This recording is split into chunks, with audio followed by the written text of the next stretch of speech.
Hancur aku lihat kamu tidur tapi dingin. Curhat pilu Cynthia usai calon suami tewas di Pekanbaru. Cynthia Monica, gadis di Pekanbaru, Riau, hanya bisa mengenang Rija Syaputra, calon suaminya.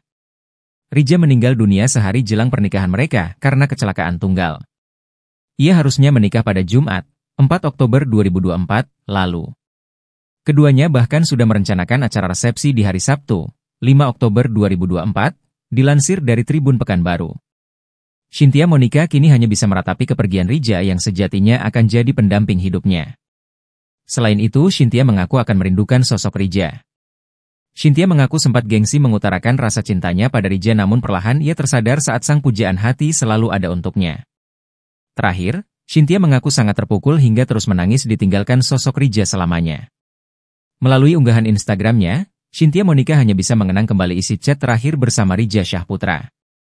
Cynthia curhat jika ia merasa sedih dan rindu jika menonton film adegan seorang ibu dan anak. Sebelum menghembuskan nafas terakhirnya, sempat mengucapkan permintaan terakhirnya bersama teman-temannya. Para sahabat pun mengaku syok dan tak menyangka Rija Syaputra akan pergi begitu cepat sehari sebelum akad nikahnya dengan calon istrinya. Salah satu sahabatnya, pemilik akun TikTok Masdur1 mengungkapkan almarhum sempat meminta berkumpul dengan teman-temannya. Momen tersebut dijadikan Rija sekaligus untuk mengundang para temannya hadir di hari pernikahannya. Alih-alih berkumpul dalam acara pernikahan, teman-teman Rija berkumpul dalam keadaan berduka.